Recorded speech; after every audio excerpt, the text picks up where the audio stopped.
This is Doc with Doc and Lefty. Thanks for joining us this week. Of course, Lefty's on the left and I am on the right. It's about time. It is about time. You know, although I'm a little crooked. I'm a little off on the camera shot there. There we go. There now I'm removed from the computer, and that's going to be a little too obvious. Well, see, but you need to do that because you Facebooked and are you a tweeter? Do you are you a tweetmeister? No. I tried when I was running for Congress, but that sucked. Yeah, I can. I don't do it either, but I can't think in 140 characters or less, so that's kind of my problem. Well, you are a lawyer and you charge per character, don't you? Yes, and for the length of time it takes to read it. Yes, that's so not just what I produce, but also what people interact with. That's right. So, well, we have a lot of interesting things. We have a local boy that made big news, and we'll go over that here in a little bit. Yes, we will. We're gonna go over a little bit about a new tax hike coming, potentially, and then the video feed has frozen on us, but video feed is frozen. It's going to take more than technology to shut us. That's right, because we will go outside and scream at each other if necessary. It's true. It's true. Absolutely. Hey, why don't you introduce our guest that's sitting here since he's got to go so soon? Absolutely. This is Brian Green. Now, unfortunately, you guys can't see this handsome guy, but he is the middleweight champion in MMA, and he is going to be defending his title this weekend against Victor Marino out at Seven Flags Event Center in Clive. Yeah. And so he decided to come down here. I figured we'd talk to him a little bit about what it takes to fight at his level of expertise. Because aren't you a professional? Yes. Yeah. So he's a professional MMA fighter and fighting for, a couple of really good guys. One is Paul Bird and the other one is Josh Neer, who starred on the Ultimate Fighter, the UFC Ultimate Fighter show. Isn't that correct? Isn't that what he did? Yeah. Josh wasn't on the show. Paul made it to the finals, and then you had to win to get into the house, and he came up short on the fight to get in. All right. He made it to the finals for the Ultimate Fighter tryouts. All right, but Josh Neer didn't have this? He was never on the Ultimate Fighter. He's fought like 15 times in the UFC. Oh, that's right. He never went through the show. Okay, well then I just misspoke. Then I didn't have my facts correct. See, that's what happens if you can't prepare correctly. Well, and kind of echoing a little bit of that about preparing correctly. I haven't prepared ever in my entire life to talk to anybody that's done MMA before. The Doc is an expert. The Doc knows about everything there is to know about mixed martial arts. I, however, am sort of a novice. I watch it occasionally. I wouldn't consider myself like a fan at all because I'm not into it as much. Like I don't know the ins and outs, but I would love to be educated. And so, first of all, tell us where you're from. I'm from Des Moines, Iowa. I'm born and raised here, and grew up in Saydel. I was a Saydelian, and also my opponent is as well. So it's going to be like our entire school is there for this fight. Really? Did you guys know each other growing up? Yeah. We were always, we never really got along when we were growing up, and we both were in the home run race together. Really? Isn't that perfect? So, yeah, man. Childhood enemies. Well, did they? So you're on the same team now. There is one I do know about baseball. You're on the same team. No, we were always on different teams. On different teams? Yep. Or there was an age difference. He was older than me, so... Oh, sure. There was only 1 year that we played together, and I had one at bat where he was pitching and I was hitting, man, and I hit the top of the fence. I had never hit a home run. It was my 14-year-old season, and you would go 14, 15, and 16-year-olds are all in the same league that year, and... man, I hit one off the top of the fence off of him, and it's closest that I came that year to hitting a home run. And I don't know, man, it's funny. We got into it a few times in the past, and then after that, man, I was managing him for a while, helping him get some fights. And how it happened, this is a rematch. We fought on July 14th, and 3 days before the event, he didn't have an opponent. And I said, all right, well, they... Josh Neer put on his Facebook, he said, anybody interested in fighting at 185? And I said, yeah, man. Well, somebody wrote my name in a Facebook comment.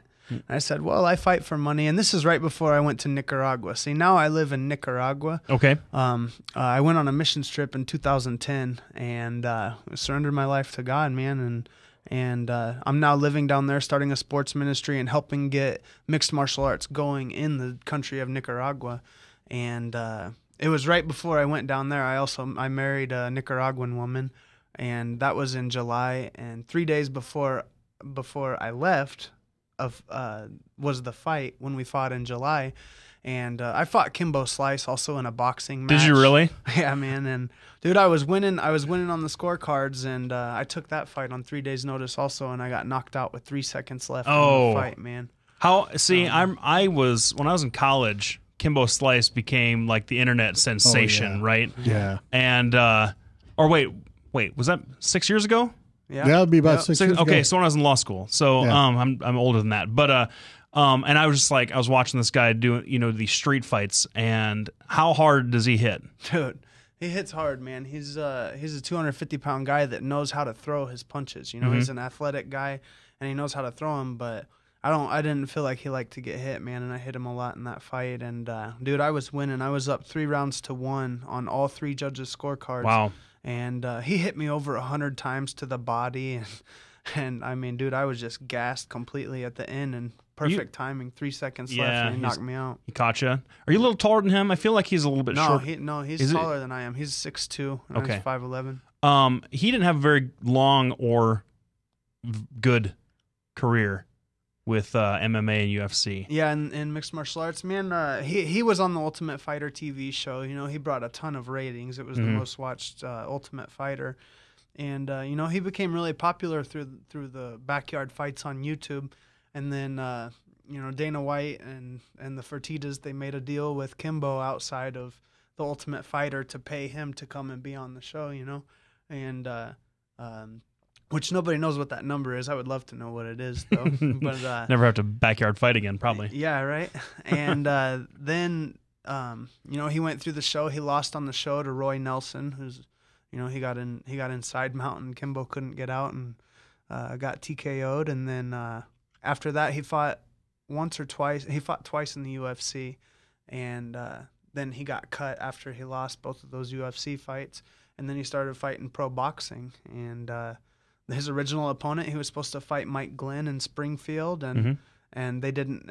Mike Glenn, there was a disagreement with the promoter 4 days out, and there was an opportunity to fight him. So, and I had fought for that same promoter before, so I said, "Man, let me get that fight with Kimbo. I've lived here for a while." It was in Springfield, Missouri, and I went to Bible college down in Springfield, and I had also started at a gym there, and I had a support group there, and I could sell tickets. And then I knew that I would have a chance at doing decent against the guy because it's just boxing. I didn't have to worry about getting kicked. I didn't have to worry about getting kneed, elbowed, taken down. Only 2 hands for weapons. And, sure. And man, I did really well until the last 3 consecutive punches right on my chin turned off the lights. No, we're sitting here with Brian Green, the middleweight champion. And he's going to be defending his title this weekend at Seven Flags Event Center at 7 p.m. The fight's put on by World War Fighting Championships. We're going to take a quick break for 1 minute, and we'll be right back. We want to thanks Brian for showing up. We'll be back with Brian right after the break. Absolutely. Thank you for having me. From the RE/MAX Real Estate Concept Studios, this is Webcast One Live. Drug and alcohol addiction slowly steals a person's identity, tearing away pieces of their life little by little until one day it seems like the hope of a happy future is gone and there's no chance of getting it back. Here at St. Gregory Retreat Centers, we can assure you that there is hope. Our unique approach to recovery begins with the understanding that the dysfunction and damage caused by addiction can be overcome, not just dealt with. Don't let another day go by. Call St. Gregory today.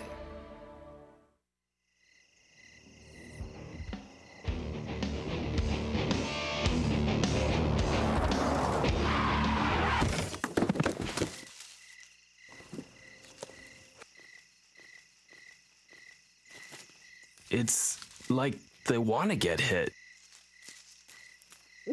Need a body shop? Minor Wreck Express saves you time and money. This is Doc with Doc and Lefty. Thanks for joining us today. We have in the studio Brian Green, who is the middleweight champion for MMA here in the local parts. He's a professional fighter. This weekend, he'll be defending his title at Seven Flags Event Center at 7 p.m. You can get tickets at the door, or you can go to worldwarfightingchampionships.com and pick up your tickets there. Brian, you got married to a gal in Nicaragua, Yep. and how did you guys meet? I went on a missions trip in 2010 with my church that I was never even scheduled to be a part of, and it was at a time when I was changing my life. Man, I had been living a pretty crazy lifestyle, and Sure, being a fighting star, yeah, and, it's better than Slipknot. yeah, right. I had started going back to church, and on the third consecutive Sunday, man, there was an opening to go on the trip, and it was all paid for. So I said, shoot, I feel like God's opening a door for me to, kind of change the friends and the surroundings that I had been around, going out and doing stuff like that. So I went on a missions trip, man, and met this beautiful woman who is now my wife, and the Lord opened doors down there, man. I'm starting a sports ministry. I'm going to start promoting MMA fights down there. I'm also a promoter. Good. I've been promoting since 2006 was my very first event that I did. Great. And, so I'm going to go down there and return down there. I have been down there. And I've got a mat in the upstairs of my house, and I'm going to start a gym there and hopefully build a world champion. That's my plan. I'm a better coach than I am fighter. So. Well, I don't know. I saw his last fight in July. Did you? And that was, I'm going to tell you, that was one of the most vicious fights I'd ever seen. I also haven't ever seen anybody, I have seen people take more punishment, but I've never seen somebody take more punishment and then say, is that all you got? Yeah. Victor Marino, it landed a punch that if you or I would have taken it, we would have had to go pick our heads up. Two punches. It was a cross hook. Yeah, right. Yeah, that's right. But it was, oh my goodness, it was awful. I don't like to think about getting punched by people that know what they're doing. Oh, now, not to say Brian is a weenie in any way, but Brian hit the ground after that, and he looked up, and from the where I was sitting as a doc, I could hear Brian say, "Is that all you got?" And I'm like, dude, you got a death wish, man. It's like, and that's just that's the difference between people like me and you and people like Brian. Because, me and you take that, we go, please stop. And hey, speak for yourself, man. Hold on. I'm pretty sure if somebody went and caved in your face, you'd be on the ground going, please don't hit me again. And we all know that I've got a long and storied career as a fight avoider and a pacifist. So yes, I know. Me too. Let's just put it that way. Fight avoider and a pacifist. That's what Brian Green is. I'm a pacifist. I'm going in there. Well, here's my question to you. If you're a better fighter, or if you're a better coach than you are a fighter and you're a world championship fighter, does that mean that you're basically like the Dead Poet Society of MMA coaching? I mean, this is a guy, you're going to be standing on desks and getting people all revved up. That's a really old reference. Yes, it was. Yeah, I don't think he was even born when that movie. Probably not. I don't know the what best that is teacher in the exactly. world. The best teacher in the world. Well, explain, because you got to go in about 5 minutes. Some of like your coaching strategies, if you're comfortable with doing that, because I don't know if there's proprietary sort of like a secret style or what. Yeah, man. When you're fighting at this level, man, at a professional level, you got to be intelligent to be good. It's not any longer just, the toughest guy, the roughest guy, I mean, having heart and being durable and able to take punishment, that definitely helps in this sport, but you got to be intelligent to be able to win. You got to be able to make somebody think one thing's coming, hit him with another thing, or attack one submission and then transition into the next. That's what happened when I fought him in July. He was getting the better of me. He was winning the round. But then, and also, I was out of shape, man, when I took that fight. I just took that fight to help save the show because they didn't have an opponent 3 days out. And then I exploded and chased a knee bar, and then I transitioned into a heel hook, and, I got the tap out of that. So, there's a lot of preparation. There's a lot of game plan preparation. It's no longer just amateur fighting going in there, two guys swinging for the fences, and the first one that connects goes down, Now there's a lot of fakes, there's a lot of setups, and the guy who sets his strategy up and achieves his strategy and and makes it happen, that's the guy who's going to win. Is your strategy going to be different this time around, or is that something you can talk about? You know, I can guarantee you it's not going to go to a decision. One of us is going to get finished. Is that what it is? Would you definitely? Would you say the sort of the progression of MMA has sort of become not in the style, but more sort of the overall technique, more like boxing, sort of like, you know, like there are setup punches, there are sort of like there are feints and jabs designed to bring a guy out, more so than I think when MMA was first coming up, you know, 10 years ago, 12 years ago, it was called human cockfighting, I think, because it's so wild and a lot less organized. Like the fights were a lot less sort of structured. And now people are more trained, and people know, you know, people aren't just training. Back then, 10, 12 years ago, there was guys that are just a karate guy fighting just a boxer, or just a taekwondo guy fighting a wrestler, or a jiu-jitsu guy fighting a sambo guy, you know? Now people are training for mixed martial arts specifically. They're training in Brazilian jiu-jitsu to know what to do when the fight goes to the ground. And until that fight gets to the ground, you know, they're practicing their Muay Thai, they're striking standing up.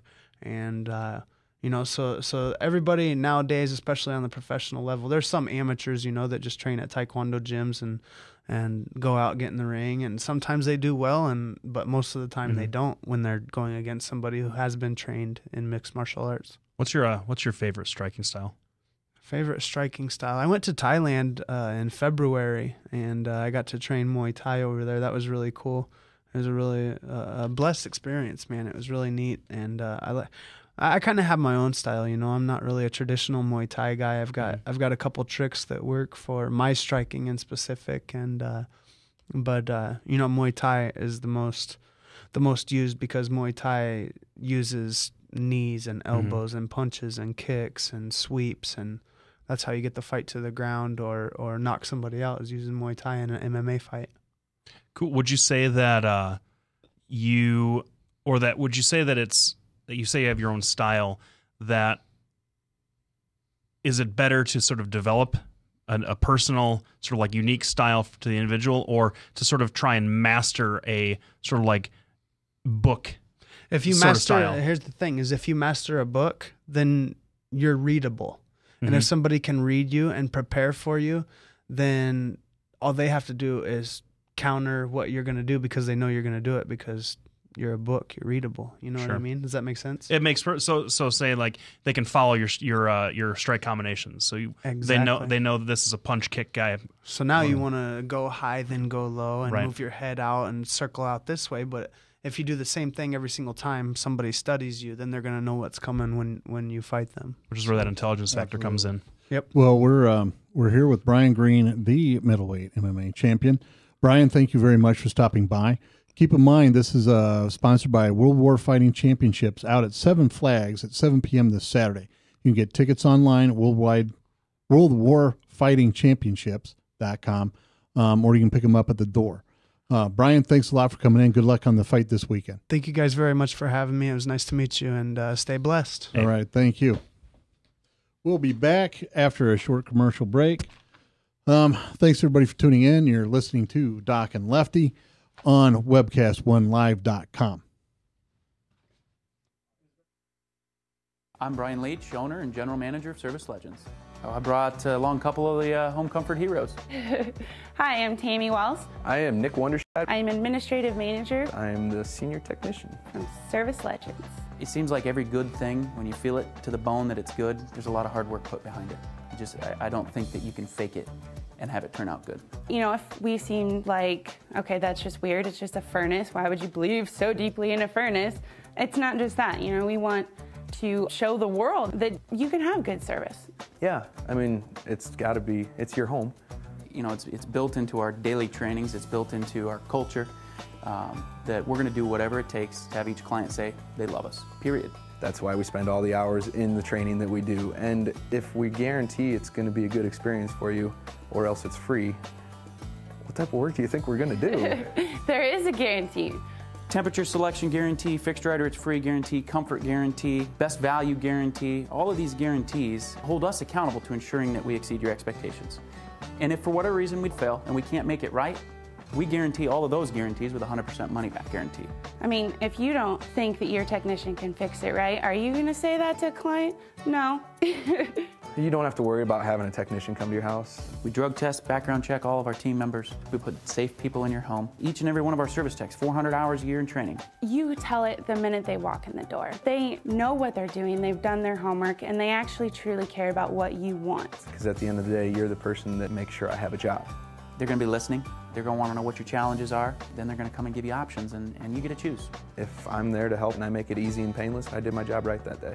Well, when it comes to your comfort, safety, and your family, you don't necessarily go buy the most expensive, but you get the most bang for your buck. Oh, it's worth it, because there's a lot of people that will find a way to get it to work right now and then leave and then come back, charge you again, and the cycle just repeats itself. So when I'm out there looking at the furnace, I want to find why it failed today. How can we change the part today with something that you're not going to have to worry about? Is it worth changing the part today? I mean, you can put a lot of money into a furnace. I can fix parts all day. There's good job security in that for me, but is it the right thing for you? I get a lot of the phone calls of after the technicians are there. They're just in awe. They're like, wow, you guys are great. I mean, I don't even know what to say. You guys are great. Everything you did was perfect. It was great. Keep going though, I like this. Just give us a try. I'm gonna take all the risk. I've got the time to make this right. I've got the support to make it right. Just check us out. And if you don't see the value in what we do, I mean, fixed right or it's free or 100% money back. Enough said. This is Doc with Doc and Lefty. That was pretty interesting. That was really interesting. I learned an awful lot. Yes. I did. And just for one of our listeners out there, Lefty admits he is a big giant one and is a pacifist and is not afraid to admit it. That's true. So he relies on me to protect him when we go out to dinner or anything like that. I actually hold the door for him a lot. I mean, all I can say is that I bruise, I'm a crier, and that's there's more, but I just get a little bit teary-eyed. Weepy just thinking about it. My God. You're going to cut away from Lefty there so we can let him have a chance to recover. All right. So I was at the legislative breakfast this morning. Now it's sponsored by Clive. I think it was Clive, West Des Moines, Windsor Heights. I think those are the three that sponsored. Okay. And there's there's Peake County there, and I think Lieutenant Governor Kim Reynolds. I think that she was there. So it was Peake County, Chris Hagenow, the new senator from Pat Ward's old district. Okay. And a couple other people. And there's a lot of interesting questions. They're the typical, what are we going to do to keep the state in fiscal shape? Mm-hmm. And one of the things that I found that was very interesting that Peake County said was that they're going to visit increasing the gas tax here in Iowa. And they don't know if it's actually going to make the floor, if they're going to introduce a bill.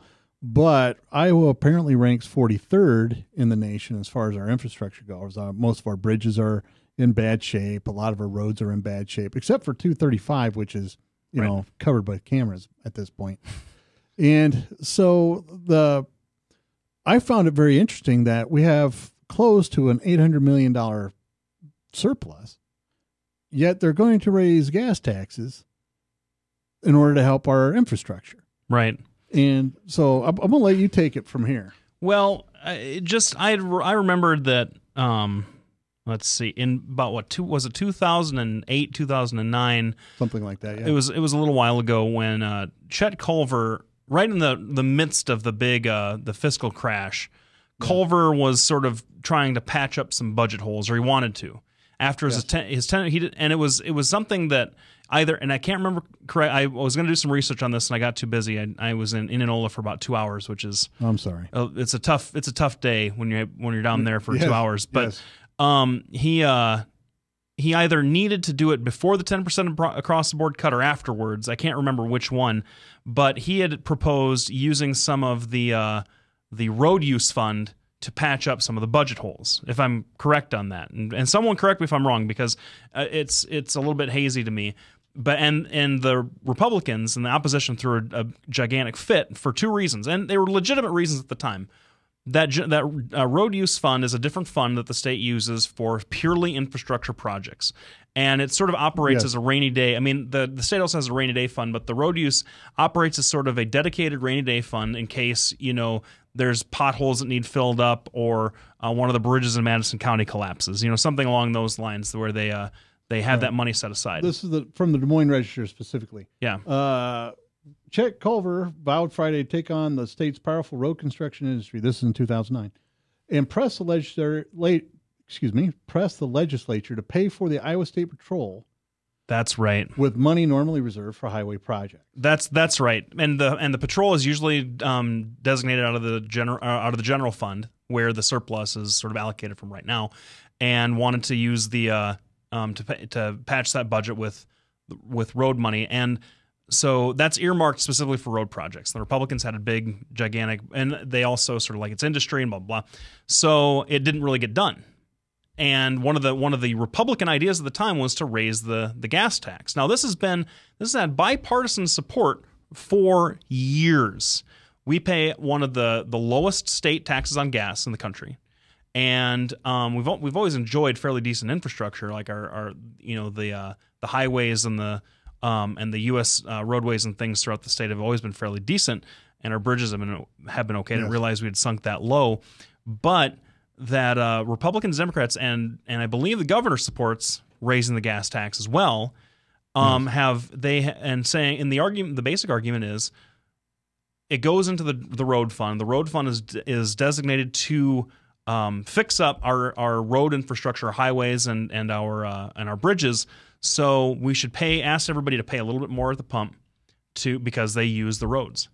And the biggest problem that I have with this, obviously, for any sort of tax increase of this nature, is that the folks that really hurt the roadways in Iowa are semi-truck drivers that pass through the state. Like semi-truck travel is the single biggest destroyer of highways and bridges in the country. And these are and I think that there was, at least at the time back then, I could be wrong about this too, there was an exemption for diesel fuel, and the diesel fuel tax wouldn't go up. Now that could be something that fell by the wayside or was a proposal by industry, I'm not sure, but most of these tractor trailers run on diesel fuel. Yes. If we're not asking these long haul trucking companies to pay more, they're the biggest perpetrators of this, and you're putting the burden squarely on the folks driving their minivans and their station wagons and their Priuses to pay for something that they have a disproportionate impact on. Well, and one of the things I want to point out about this gas tax is it's a very regressive tax. It's not, and I hate getting into the progressive versus regressive crap, but the bottom line is you have people that depend on being able to get their crops to market. You have people that depend on being able to get their materials to market. And unless you're going to get a mule and stick it on there and haul it down there that way, you're going to be using gas. So what you have is an increase in food prices, increase in commodity prices, an increase in just the cost of getting around. And I understand the state needs roads and bridges, and I'm all for that. But before we start talking about raising a tax, we need to start figuring out how we're going to use the surplus we have to improve our roads. That's my position. Now, on the other side of the coin, the more liberal side of the coin, because I don't like seeing a tax that is sort of just kind of squarely on the shoulder. And once again, if I need to be corrected on that exception, I absolutely will retract that. So if one of our listeners chimes in and says, I'm full of it as far as the exception on long haul trucking. However, what I will say is that I'm always for consumption-based taxes, because I think, and we've talked about this a lot, about my sort of tepid support for a VAT. I feel like this country has more than just a savings, a non-savings problem, a spending problem, a taxing problem. I think this country has a consumption problem. I think that, and that's the basis of, that's true. And that's the basis of sort of like the brand of capitalism that we've embraced since the end of World War II, where we've turned in this consumer culture where consumer spending has driven the growth in the economy. I think that we've seen with all the booms and the busts we've had since the early 70s that is just, and how they've gotten worse, how every crash has gotten worse and fewer jobs have been created as a result of it, that mode of consumerism, at least the height that we have now, is unsustainable. And so any tax that sort of curbs our insatiable appetite in sort of in consumption of goods and services, I think personally it's a good thing. Well, but you see, that never works the way you think it's going to work, because human behavior is that way. How high are the taxes on cigarettes? A cigarette costs, a pack of cigarettes, actual cost of production is somewhere around 66 cents a pack. The rest of it's taxed. People are paying $5, $6 a pack. And we've seen a market decline in cigarettes. Market decline. Well, but the price keeps going up because the demand keeps going up. The demand's going down, though. That's what I'm saying. There are fewer smokers today than there were 5 years ago. Well, but not among the youth. Not among youth. That's skyrocketing among youth. That's not. No, it's not. I was just looking at the article last week. I mean, that's what they're looking at. And youth smoking is going up. That's been going down for the last 25 years. Yeah, I know, and they're worried about it. It is going. I mean, that's the article I read. And the problem is you can tax it, but you're still going to have people that are going to need to have gas. There's still going to be people that, need to be able to get around. There are people that are going to have to be able to produce crops, and they use fuel.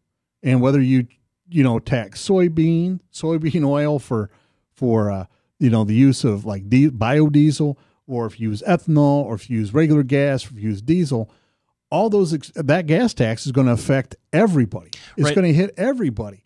And I have people now that call up and say, I don't have enough gas money to make it to my appointment. That's just going to get worse. It affects everybody's access to everything. And I hear your point about consumerism, and I agree. I actually agree with your point. But the problem is the gas tax is not the way to go with that. Branstad apparently had considered it and taken it off out of play this last go around. And the Republicans are going to be talking about it. But I'm going to tell you, there's a lot better way to get money for our infrastructure rather than increasing the gas tax. What like what? What would your policy proposal be? Because the regressive side of it, I don't think is doubtful, and we can argue on whether or not regression in that area is a good thing or a bad thing. I mean, it's interesting that you talk about cigarette taxes, and that the old adage that you always hear from folks that preach fiscal responsibility is if you tax something, you get less of it. And what you're telling me is that you're taxing cigarettes, we're getting more of them now. And so, that's because that's people's behaviors. See, part of the problem is people we talk a lot about this, about cultural psychology, and people that make policy are usually bean counters that really don't have a clue as what's going on emotionally with people or psychologically with people. And you can tax it, but if there's a strong enough desire, people will find a way to do it anyway. Everyone's got enough money for their vices. That's absolutely absolutely true. And so, you asked me about what I would do for our policy. Well, the first thing I would do is look at the surplus we have. We have $780 million. Let's figure out that to the good. Let's figure out how many bridges, the worst bridges that need to be fixed this year, allocate $200 million of that surplus to fix them. But that's not a real surplus though. That's a surplus projection, I believe. No, I don't think it is. I think that it's an actual honest goodness surplus because, who's the gal that ran against Chris Hagenow? I can't remember her name. She was up there talking about how we already have $780 million in surplus, so let's start spending it immediately. Now, I think we need to prioritize how we spend. We need to have an honest discussion. Do we want to have infrastructure? And if we do, then we need to allocate money for that. Do we want to increase our schools? Have you seen the condition of some of these schools? Yeah. And so let's start improving infrastructure that way as well. $780 million when you start talking about schools and infrastructure is going to evaporate like water in the desert. And I can tell you from driving around rural Iowa, because I do that frequently, going to the rural counties down in southwest, in Page County, all the way to Blackhawk and Appanoose County up in the northeast corner of the state. I mean, the county roads are getting worse. Yes. It's absolutely true, and they probably haven't. And a lot of those state highways haven't seen new asphalt trucks in probably 25 years. And I would agree. And so that's now, are they so dangerous. Now, if you have ever traveled down on some of the back roads, like if you go south of Ottumwa down to Kirksville, Missouri, you ever been down there? The state line is really stark because Missouri is worse even than that. Absolutely. I mean, if you're going on east-west on Highway 34 and then go down to Missouri, it's another world down there. Yes. So we're not quite that bad. No. But do we want to get there? No, and no, we don't. But part of the problem is bridges are dangerous. The I-35 collapse up in Minneapolis, that's a great example. So let's focus on what we want to do first. Bridges. Pick out the worst 10 bridges and fix them, right? And we do that this year. Next year, we'll continue with our surplus. We'll fix those bridges. Very slowly do it. What part of the problem is they'll say, well, we need to do this, but then they won't allocate the money. That happens all the time in human services. I mean, that's what I deal with all the time. Oh, we're supposed to have this. How come you guys aren't doing it? Because we don't have any money that you said you're going to provide to us to do it. Right. Did you at the breakfast, did you hear any sort of call, since we have such a big surplus, for any sort of like tax cut at all? Yeah. And we one of the big problems that Iowa has is, even though we have several taxes that may be low, like the gas tax we're talking about, our income tax really is punishing, and it really kind of stifles the growth that people want to have. And I don't know, but I've heard other people talk about their industries. In my industry, I've tried to get somebody to come in and work with me over and over. And they'll come in, love the setup, love the contract, and then they'll go and talk to their tax attorney, and the tax attorney will say, well, listen, with this contract, you'll be paying an extra $40,000 to $50,000 a year just to live here in Iowa in taxes.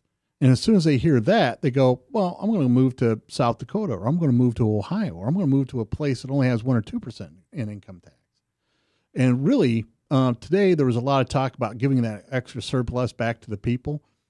I'm going to tell you, the people of Iowa really don't want the surplus back. They want the services. They would rather have roads, right?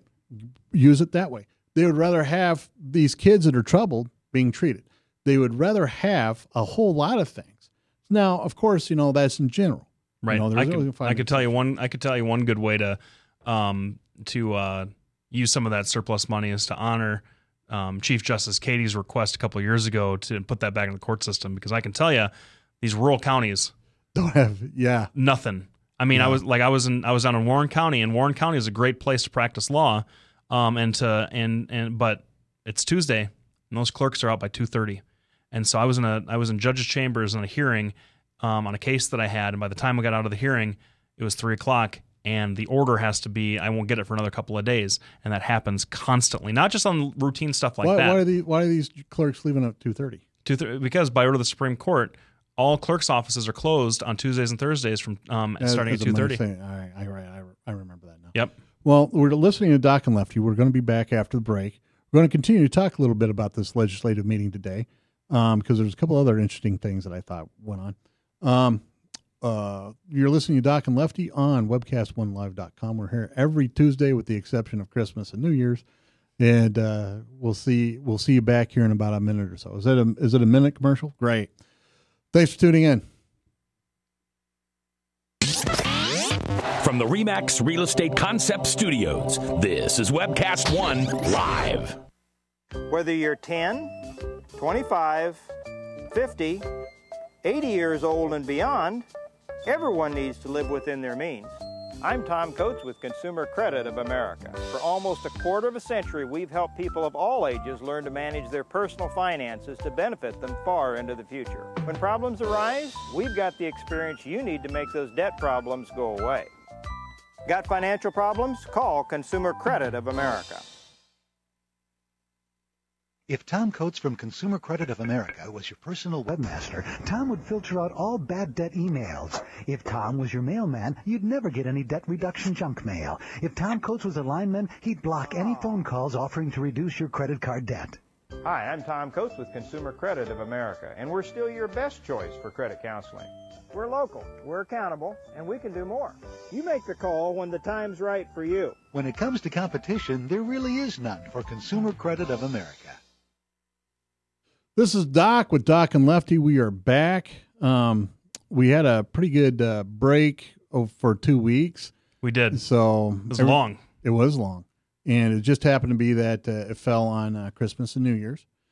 And Ryan begged us for some time off. He says, because we chain them in the back there. You did. I thought that you said you were going to do that anymore. Well, I'm a politician. I lie. So so we have them chained up back there. We just got done flagellating them. Oh, for those of you that don't know what flagellate means, you can look it up in the dictionary. Read the Da Vinci Code. Yes, that's right. So what else did you? You said that you had some other things that you liked at this legislative breakfast. What else was going on? Well, one of the things that I found that was interesting was people were talking about property taxes. That's the other big thing, isn't it? Yeah, it's the other big thing. And I don't know if you know, but about that building, and the taxes on that are $2,300 a month. So that's just somewhere around $27,000 a year. Just for a building. Mm-hmm. It's not a big building. It's just a regular building. It's not even on a main road. It's on Meredith, kind of tucked in behind everything. It doesn't have that great a frontage, which was great for my office because, nobody wants to be seen going into the shrink's place. Yep. But $27,000 a year is what I have to pay. That's one of the things that I believe led to my dad's demise financially is, he's paying $100,000 a year for his buildings. $100,000 a year in property tax, with all the added taxes you have to do as a business anyway.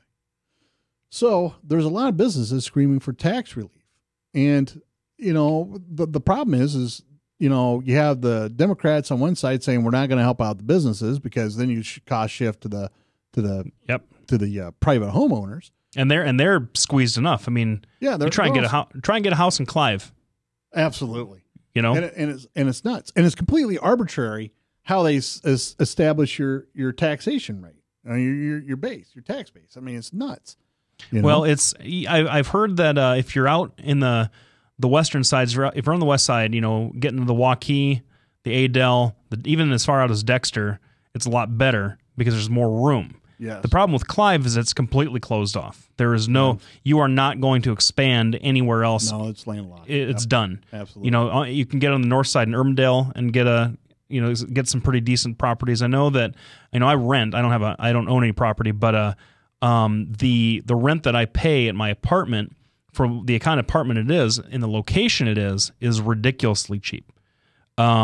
And for what we have in the apartment, the square footage, which suggests to me that the taxes on the entire building itself are fairly low. We're out west of the country club, almost to Waukee. So, but are you in Polk County or? Yeah, we're Dallas County. Well, that's the difference. Yep. I mean, Polk County is ridiculous. Yeah, Dallas County is, and that's where you're seeing a lot of the folks move. Yeah. Now, the question that I have about any sort of tax, Branstad has called for significant property tax reform. Yes, and I hear you. Once I start owning some commercial property of my own, and that's sort of the plan over the next few years, it's going to be one of those things that you have to worry about is whether or not you can afford the taxes on a building.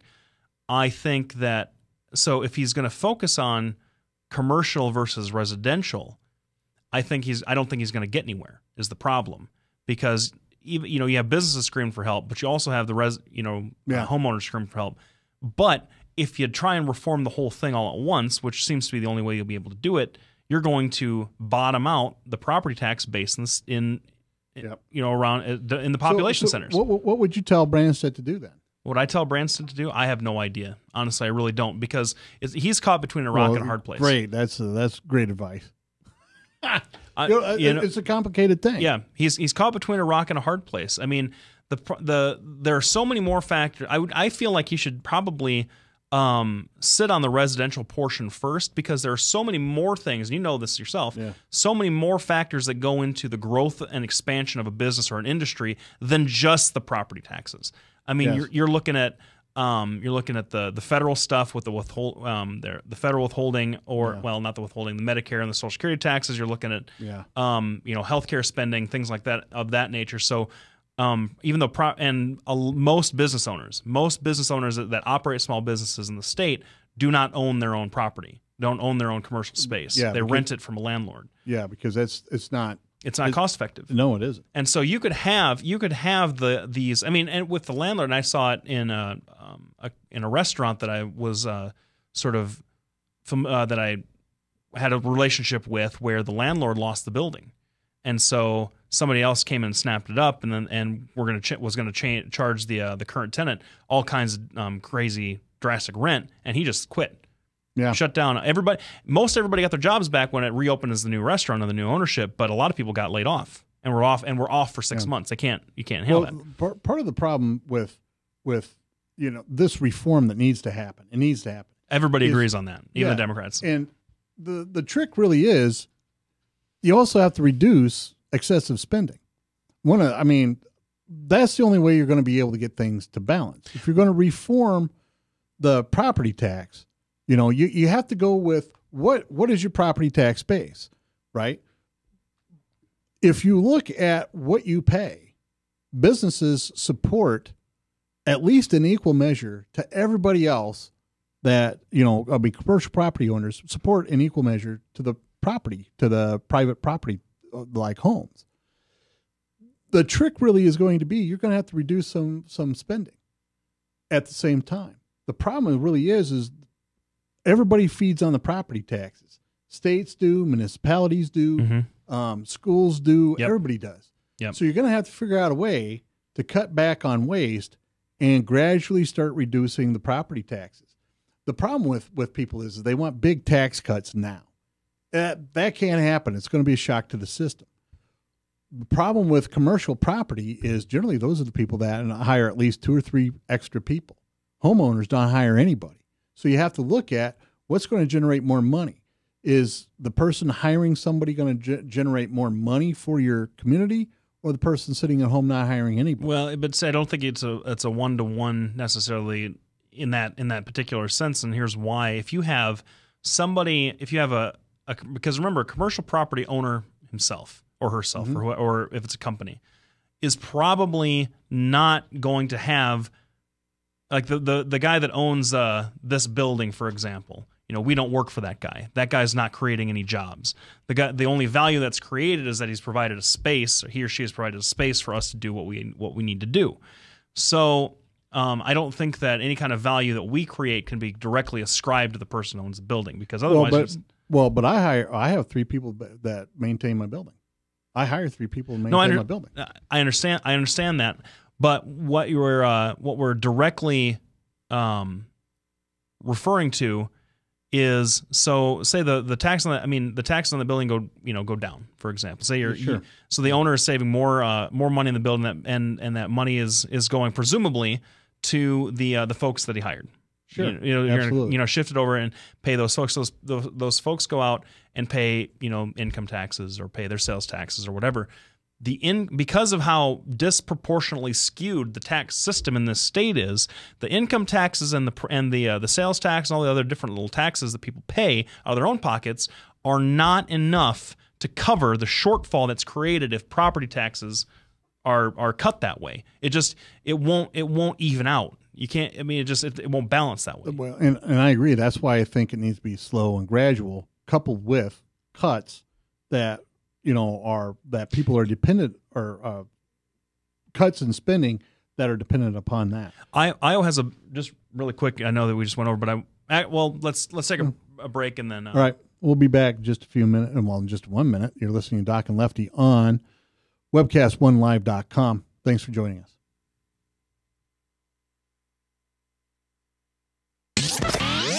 From the RE/MAX Real Estate Concept Studios, this is Webcast One Live. Whether you're 10, 25, 50, 80 years old and beyond, everyone needs to live within their means. I'm Tom Coates with Consumer Credit of America. For almost a quarter of a century, we've helped people of all ages learn to manage their personal finances to benefit them far into the future. When problems arise, we've got the experience you need to make those debt problems go away. Got financial problems? Call Consumer Credit of America. If Tom Coates from Consumer Credit of America was your personal webmaster, Tom would filter out all bad debt emails. If Tom was your mailman, you'd never get any debt reduction junk mail. If Tom Coates was a lineman, he'd block any phone calls offering to reduce your credit card debt. Hi, I'm Tom Coates with Consumer Credit of America, and we're still your best choice for credit counseling. We're local, we're accountable, and we can do more. You make the call when the time's right for you. When it comes to competition, there really is none for Consumer Credit of America. This is Doc with Doc and Lefty. You're listening to us on webcast1live.com. We're here every Tuesday at 7 o'clock. Before the break, we were talking about property taxes and how to be able to reduce them without a tremendous shock to the system. Lefty had a great idea, but we had to cut to commercial because, we have to keep the doors open.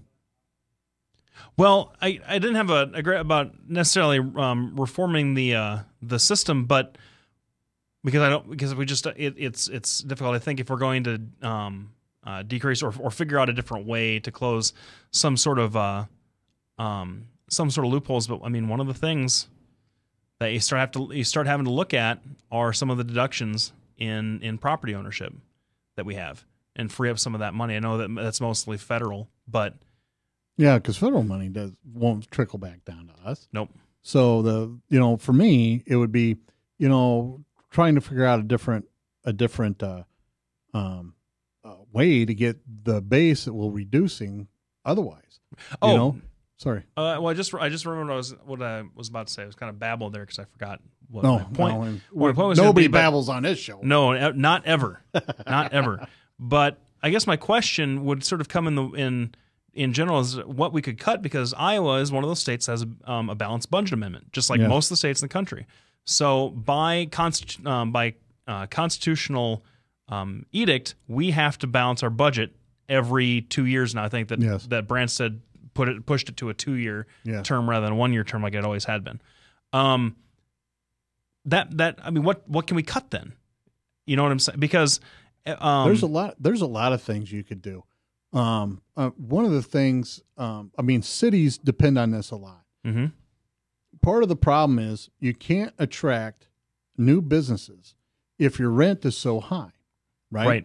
That's essentially, if it's $2,300 a month, that's a renter and a half for me, right? If I can reduce, in fact, I just lost a tenant today because there was not a tenant but a potential tenant, because the rent that I had to have, right, and what he could afford to pay, there's a gap. And the problem is there wasn't a way I could reduce the gap, because then I would be losing money. Right. So if I was able to reduce that tax, I would have been able to have that logistics firm in. And instead of being in Des Moines, utilizing Des Moines businesses, they're now going to Ankeny because the property taxes are lower. And, we have a caller. Oh, my goodness. So we're all excited. Yep. We better get our helmets on. Absolutely. But anyway, you have to start doing it. So what if, those 8 guys that wanted to move in, what if, they're now using our local, local restaurants, Northern Tool and Light, all those things. Fair enough. All right. Who do we have, Frank? We got a gentleman named Timmy on the phone. Timmy, are you with us? Timmy. Yeah, I'm right here. Hey, Tim. Hey, Doc. How's it going? I just wanted to raise a few issues that I had with some things that you were saying about maybe lowering taxes just on commercial. My stance is we need to lower property taxes across the board, not just on commercial. All right. Because you had said that, you raise the taxes on, those taxes are higher on the commercial properties and people can't hire as many people. But then again, you got families starting out in a new house and, they need to raise their kids. They need to have lower taxes as well. So I just wanted to make sure that you weren't saying, hey, they can pay a little bit more just because they're not producing jobs. Absolutely. But I'm saying is if you have to pick one, who's going to generate more income over the long term? It's not going to be the private property owner. It's going to be the commercial property owner. Simply because he's going to be able to bring businesses in that are going to utilize local businesses. But just sort of piggybacking off of what Timmy said, and that was one of the things that we agreed about, Timmy, earlier in the show, is that you can't have one without the other, and you can't. Absolutely. It has to. If you're going to cut them at all, it has to be on everything. But the big problem that I have, Doc, is that most of the tax revenue that comes from that goes to local schools comes from residential property taxes. Commercial property taxes don't pay as much because there's not as much around them. And so, and that allocation comes mainly from homeowners in the particular school district. And so, and I agree. And lowering, and this is where, that's sort of like the conservatives are going to jump all over me, but lowering residential property taxes, even though it's going to help the homeowners themselves, is going to hurt eventually. And this is what we talked about a few weeks ago, is going to hurt that tax base in that public school system. Yeah. Yeah. Now, go ahead. I don't know. The way I see it, though, is that the private land is, or the private taxes, they're getting kind of more out of it, because if you own a home, you got kids, you're paying for them to go to school through those taxes, whereas businesses aren't sending anyone to those schools. They don't need as many, they're not paying for the snow removal in front of their roads. They've got to pay for their own snow removal, and such like that. Yeah, that's right. And I think the private owner is getting more value for their money than a corporate or well, and that's been a criticism of corporate taxes, is corporations. Well, hold on, not corporate taxes. I misspoke. Commercial property taxes. Right. Commercial property. Thank you. The problem is for the amount of taxes we pay, we don't get benefit from that. Mm-hmm. And I mean, not nearly as much. I mean, you pointed that out. So one of the arguments is from the conservative side is, let's reduce the taxes on the people that are going to generate more income and don't create as many service needs as those private owners. My perspective is, though, you have to be conscious of the communities that you're in.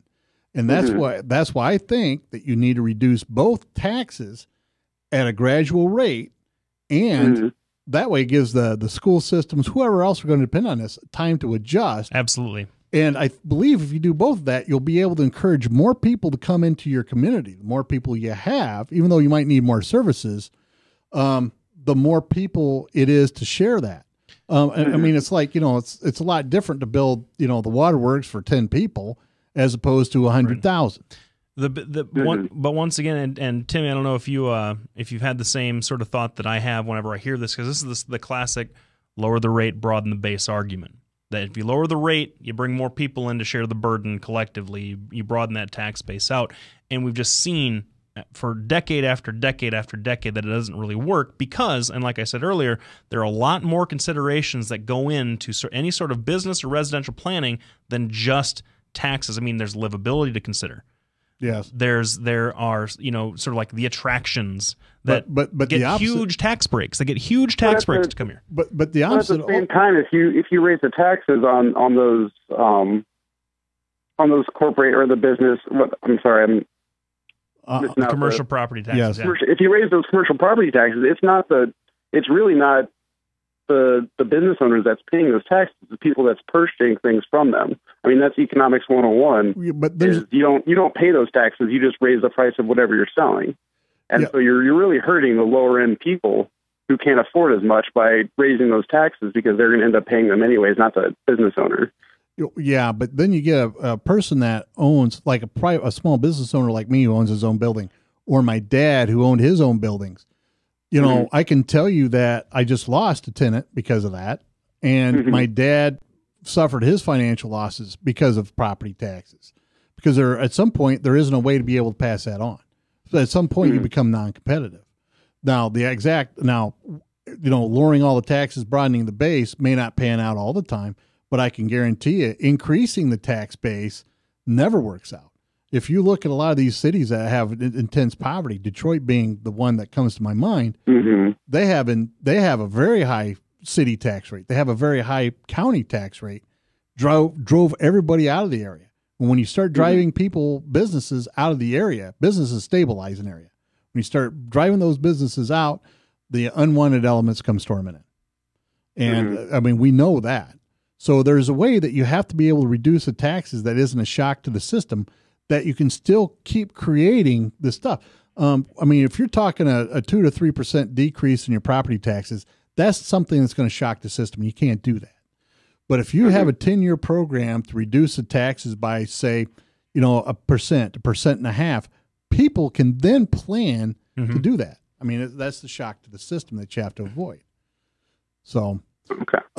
Thanks for calling, Tim. We're going to be right back. We're going to finish up our segment. We're going to have a couple minutes left. We have to do a shout out to a couple of people that made national news. We're really excited about this. It's fantastic. It is. Thanks for calling, Tim. We'll be back in a minute. You're listening to Doc and Lefty on webcastlive.com.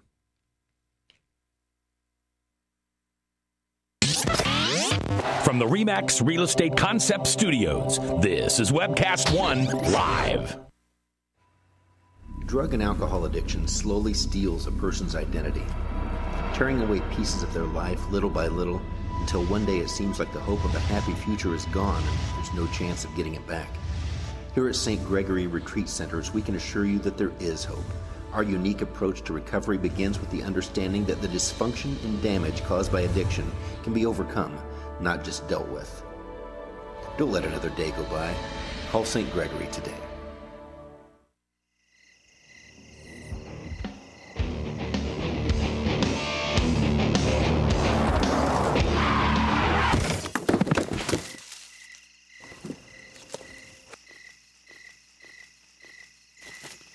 It's like they want to get hit.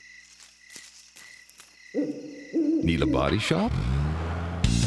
Minor Wreck Express saves you time and money. This is Doc with Doc and Lefty. We're really excited that Tim called in. He's one of our pretty faithful listeners. We're Absolutely. We're going to have him on the show. You know, hey, we can have a viewer appreciation night. We can, and all 8 of them can take turns. You know, I honestly believe we're well over 8. Do we have? Are we in double digits? Because usually when I get home, my Facebook has at least 12 or 15 comments on it. See, people must like your Facebook page more than mine because mine never have any comments on it. Oh, do you advertise the show on there? Well, yeah, but I also don't let people that I don't know comment on stuff. Well, then there you go.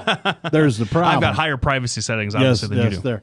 So anyway, our friend Jonathan Narciss got married. And congratulations. Yes. And to a very lovely woman.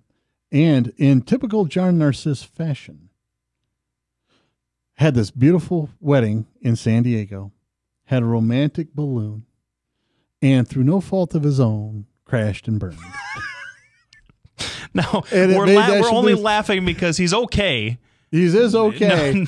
Everybody's fine. No one got really hurt. But if you watch the video, it's on abcnews.com. It's on, what's the other one? My Facebook just updated, so I can't tell you right off the top of my head. Go to Facebook. It's Doc and Lefty, Pat Bertroche, and Blake has one. And aren't you friends with Jonathan on there? On Facebook? Yeah. No, I'm not. All right. So you have to come to mine because Lefty's kind of a slacker. And you can see the video. It's really looks pretty scary, but overall it's okay. He gets out of it fine. He's not injured. He has a good sense of humor about it, but only John Narciss could do it. Now, we both have a theory about why this balloon crashed. Blake, would you like to explain what this theory is? For anybody that knows John Narciss, it's pretty obvious that the balloon crashed because he took a breath. That's right. There wasn't enough hot air coming from him to keep the balloon up. We all know that. So anyway, John, we both love you. We want you to come on the show when you get back. Yep. Thanks everybody for tuning in. We'll be back next week. This is Doc with Doc and Lefty. You're listening to webcast1live.com. Thanks a lot, Frank, for helping us out. We'll see you next week. Good night, everybody.